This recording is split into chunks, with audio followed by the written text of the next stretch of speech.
Hi everyone, welcome to THT, and today this is our Legend of the Fall spoiler analysis part 6. So I just finished casting the UK Game Expo. You'll be able to find the replay of the video on the Organized Play Event YouTube channel, and I'll make an analysis of the results of that tournament in a later video. But today we are taking a step back and just relaxing a little bit more by talking about the future of Star Wars Limited with those great upcoming spoilers. As usual, this video is sponsored by Card Market, the biggest marketplace to buy and sell cards in Europe. And as usual, this is going to be my first impression. I haven't played with any of those cards, and I rate the card in 4 ratings: not exciting, not sure, good, and amazing. So moving on now to the first card is Eye of Cion. So Eye of Cion has a massive list of keywords: hidden, ambush, overwhelm, and restore 1, and yet it does the amazing feat of not having any particularly good synergies between the different keywords. So for example, it is quite expensive, comes in at 6. It has pretty decent stats, but unfortunately the really important stat that you're looking for an ambush unit is relatively high attack value. And ambushing with only 4 attack whenever you are paying 6 resources for something is not great. You're not going to be able to kill a whole lot with that thing. Then you got the hidden trait, the hidden keywords, which is not really that useful because most of the time it's relatively rare to be in a situation where there's multiple space units, and you are able to basically just usually this card you're going to ambush, you're going to kill the unit, and then there will be no other space units. So the fact that it's hidden for an entire turn, most of the time it's not going to be super relevant. Obviously there's going to be a situation where it might be relevant, but I think that it's safe to say that in 90% of the case, I don't think the hidden trait is going to be relevant. I think hidden is a far more useful trait for a unit that doesn't have immediate impact on the game, and for a ground unit, because ground units are always more exposed than space unit, and that's why you play space unit, because they're less exposed.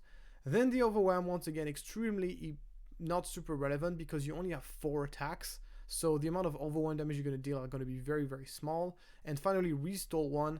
It's nice to get Restore 1 with an ambush unit because you get to heal right away, but it's only 1, so not really a great deal. So overall, I think this card is a whole bunch of nothing. It really doesn't have any specific role in the game, I feel like.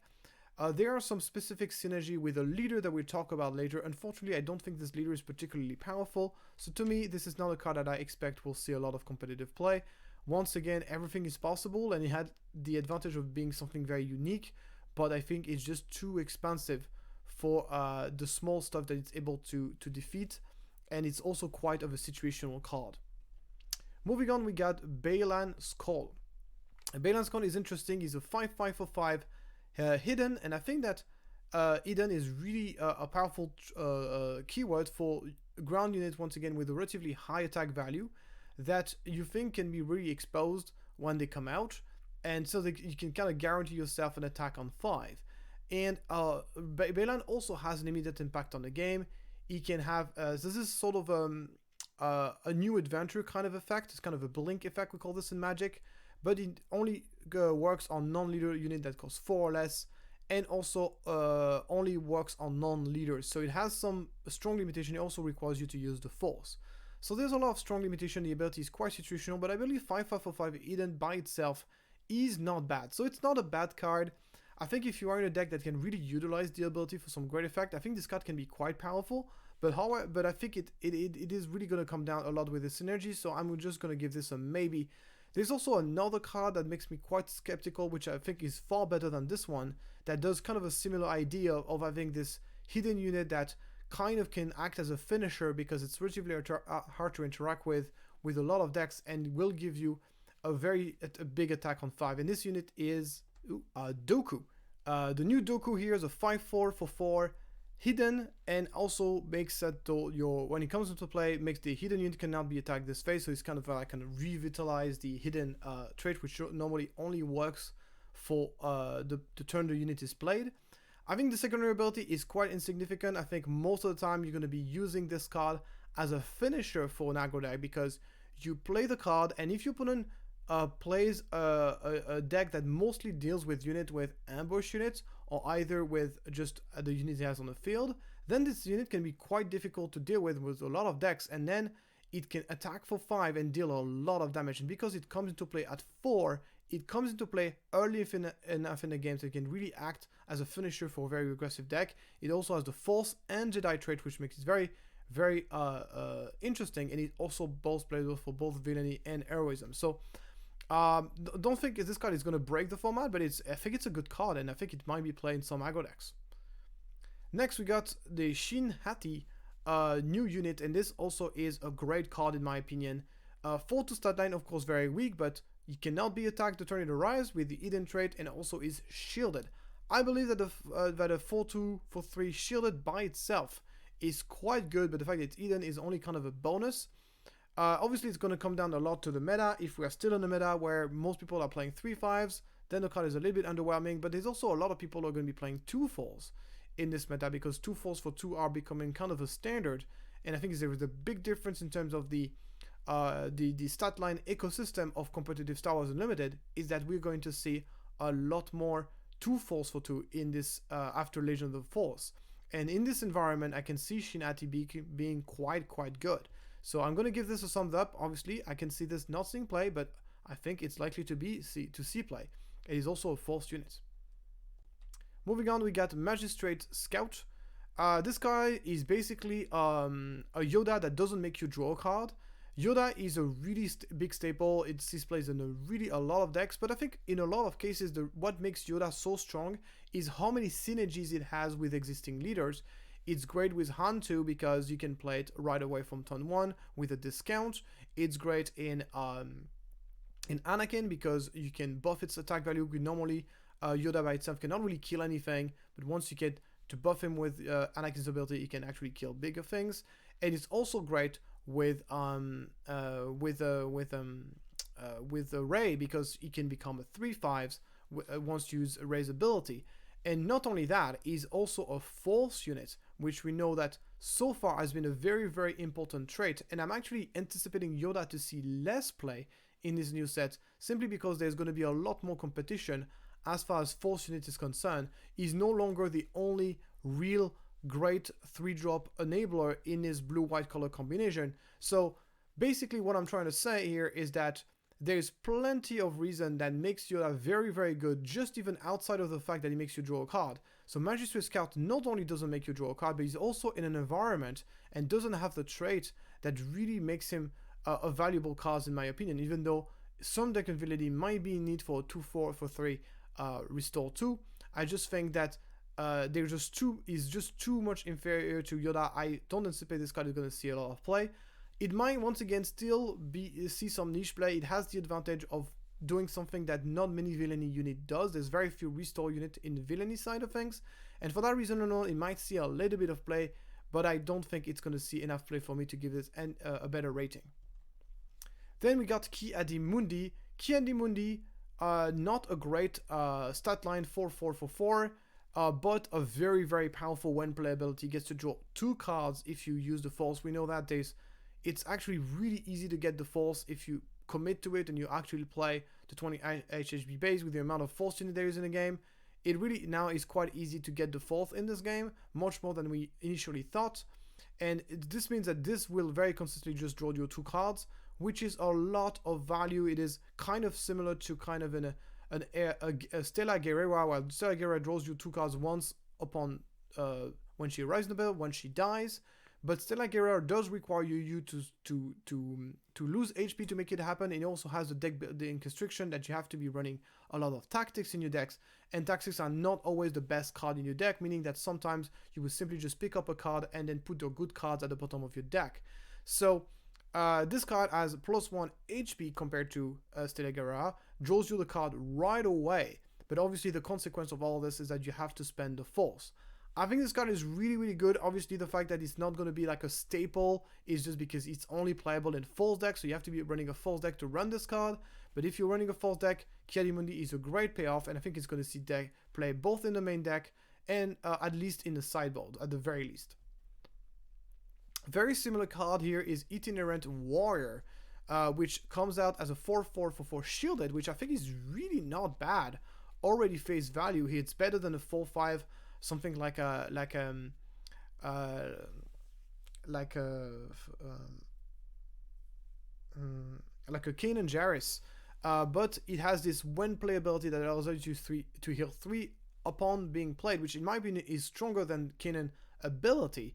So obviously the consequence of this is that Kanan can be played in any deck, while Imperial Warrior is more of a card that you want to play in a dedicated Force deck, which, as you know, often requires you to play a base that has less than 30 HP, so it does have some negative consequence here. But if you are playing a Force deck and you're playing blue-white, you will be playing this card 100%. Just a good ball presence, the Force Jedi trait, which are two important traits, and a very powerful ability in my opinion. So I'm going to give this a thumbs up again. Moving on, we got a new leader. This is Morgan Elfpet, and this card is very interesting. So we know that in Star Wars Limited, units that have cost reduction is very, very powerful. We know, of course, about Han 2 that can discount units by dealing damage to them. We of course have Han 1 who can give you free additional resource. So we know this is a very powerful mechanic, but it depends on what you actually have to do to make it happen.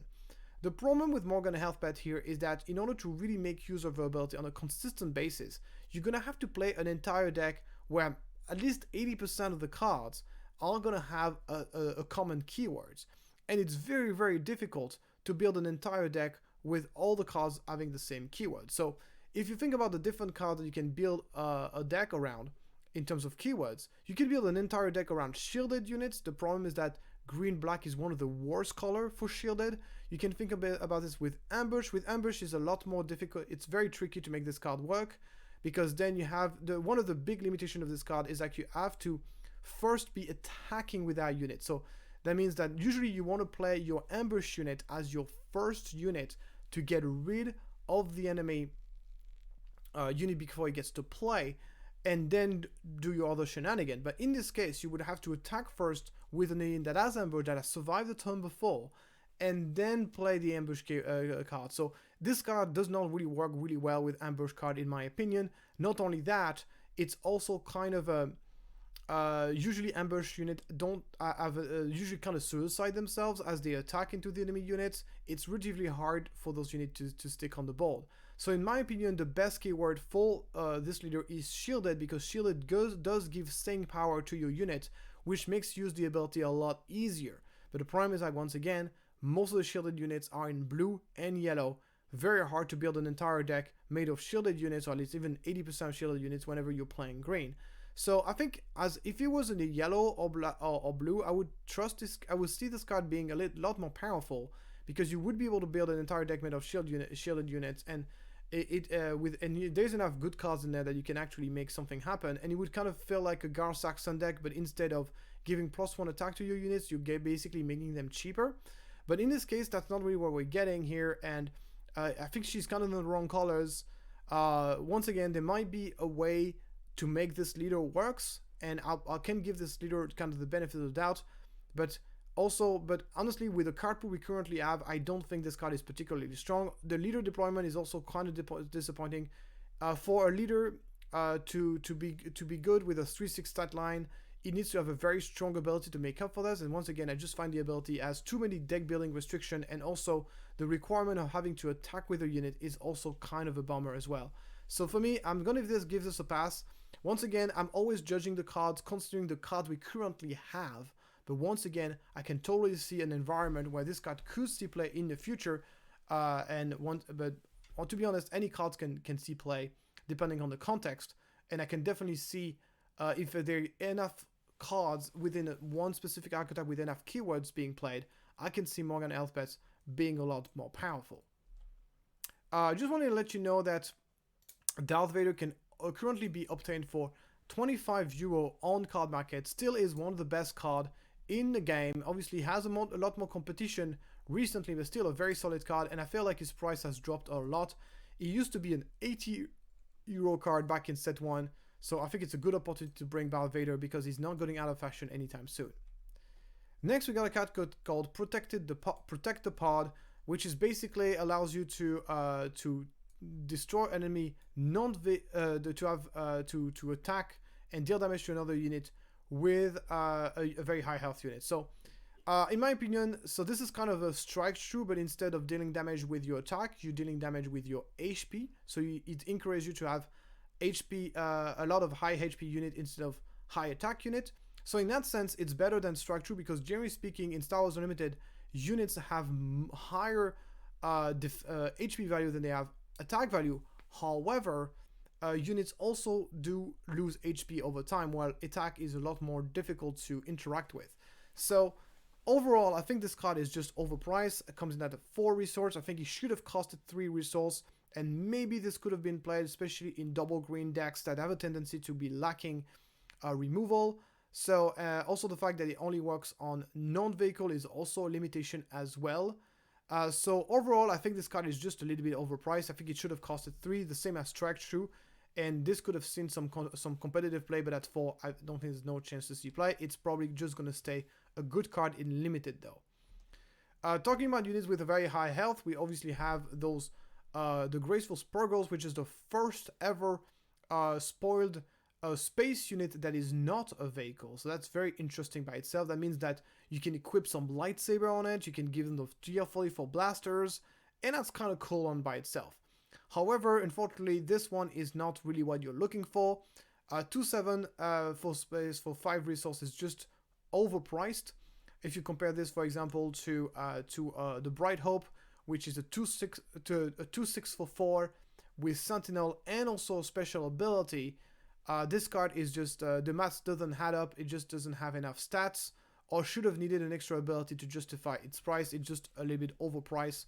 The 2 attack is simply not going to kill much, so it's going to block a couple of things for a couple of turns, and that's about it. I don't think it's particularly strong in Constructed.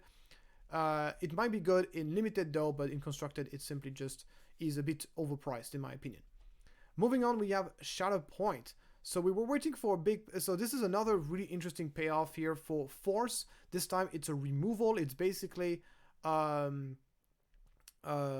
Vanquish, but that costs 1 less, but requires you to lose the Force. But once again, if you're playing a Force deck, we know now that getting the Force is very, very easy.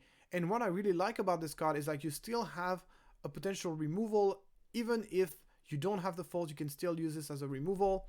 I think this card is really solid. I think it's going to see play in every single Force deck that plays blue, because it gives you access once again to a cheaper removal. The fact that this card costs 1 less resource as opposed to a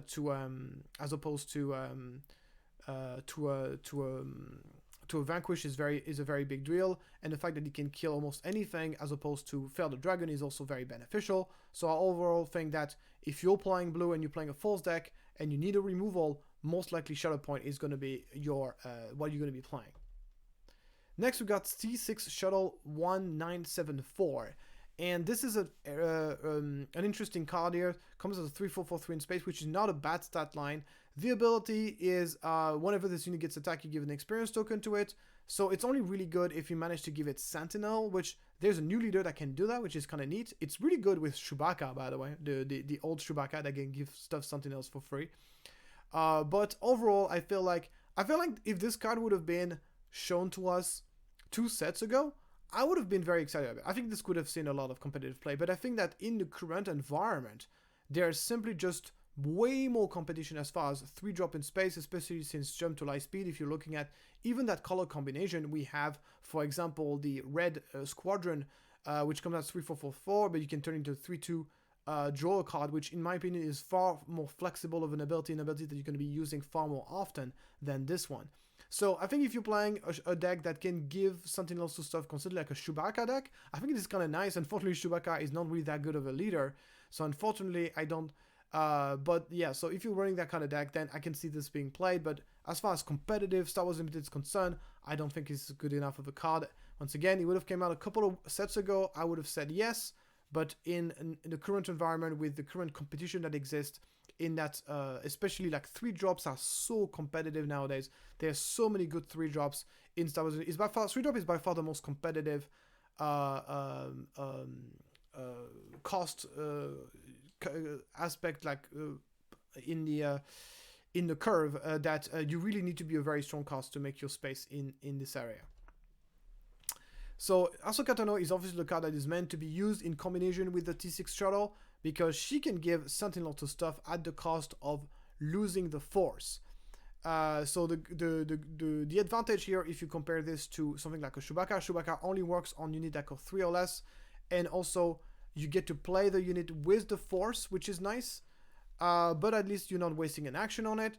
But this one requires to use the Force, so it's kind of like the ability is kind of a, it's okay. It's okay of an ability if you have a Force that can really easily get the Force, but it's not. It's a very situational ability.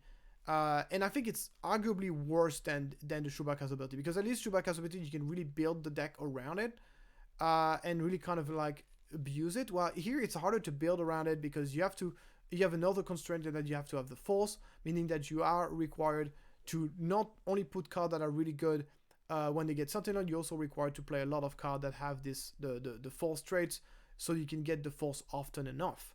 So I don't like the leader's ability, and then the leader deployment is also very underwhelming. It comes out on 6, the stat line. FFG needs to understand that 11 stats for a 6-cost leader is not enough. Not enough. The vast majority of the leaders that only have 11 stats when they come out on 6 don't see play, and unfortunately there's just way too many of them. And they usually don't see play unless they have an amazing ability to make up for that, and unfortunately Ahsoka Tano doesn't, so I'm pretty confident that this is not going to see any play. Moving on, we got the Hyperspace Wayfarer, a 6-drop with absolutely no impact on the board as it comes out, extremely slow for constructed play, and at least whenever you are playing a very expensive card that doesn't have an immediate impact on the game, you're at least looking for this card to be a legit threat or something that can really win you the game if it doesn't get answered. And obviously Hyperspace Warfare is not that, because it only has 4 attacks. So very hard to kill, but obviously such a slow impact on the game. This card is not even close to be competitive. Moving on, we got the Pounce, which allows you to, it's basically a surprise strike, but it gives +4 attack instead of +3 and only works on creatures. So we know, of course, how powerful a surprise strike is. However, we also know how situational tricks, situational buffs are bad usually, because being a buff by itself is already kind of situational. You need a unit in play, and you need that boost of attacks to actually be making a difference. So buff spells are already kind of situational, generally speaking.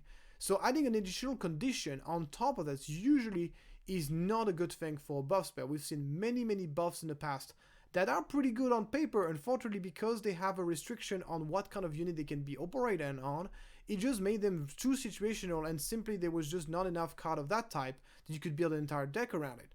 So is this the same thing for Pounce? At least here for Pounce, if you do actually have a lot of creatures in your deck, the buff that you get is extremely significant. Surprise strike with +1 attack is very significant. +4 attack is really huge, and really a good reason to be playing a creature deck. I don't think this card will make you play a creature deck by itself, but if you happen to already be playing a deck with a lot of creatures, I think you're actually going to be putting this card in your deck, assuming you are playing Cunning. So on this card, I'm obviously going to give this a maybe. It really comes down to whether or not there's going to be a deck that you can build around this buff in order to make it trigger in a consistent manner. It's whether the amount of creatures that are required to make this card worth it remains to be seen. It's not like super easy to find out exactly what is the right number of cards. I think it's the kind of card that whenever you can be testing with it at the beginning, it's going to work very well, because your opponent is not going to be expecting it. But then if your opponent expects it, then it becomes a lot easier to manage, because all he has to do is to make sure that you don't have a creature ready. And if your deck is only like 20%, 30%, 50% made out of creatures, it becomes a lot easier for your opponent to play around. And that's the reason why situational buffs are usually not that great, because once your opponent knows you're playing them, it can kind of like prevent you from using it ever, just by focusing on killing the creatures, because it's a lot easier to actually keep the board under control of certain type of creatures than keeping a complete board control. So yeah, obviously if there's a competitive creature deck out there that's going to be played, and this deck is a mid-range or a control deck, mid-range or aggro deck, and it's a creature deck, obviously Pounce is going to be in there, absolutely, and it's going to be a huge boost to the deck. Next, we got Grappling Guardian. So this card is, once again, quite overpriced. Those kind of space creature things are really grossly overpriced. Yes, it's hard to kill, but it doesn't really matter because you only have 3 attacks, so your opponent can pretty much just ignore it most of the time. And the when play ability is just way too situational. Only works on space unit with 6 or less remaining HP, is just way too situational. I can imagine a meta where this could be okay, but I really doubt we're going to be in such meta. I think this card is simply just too situational. And even in the right situation, it still is very, very expensive. Coming out at 7 cost is a really big price. So I'm confident to say that this is not going to see competitive play, or at least not any significant amount. And then finally we got ourselves the Mythodor, which is our legendary creatures, a 10/10 for night shielded.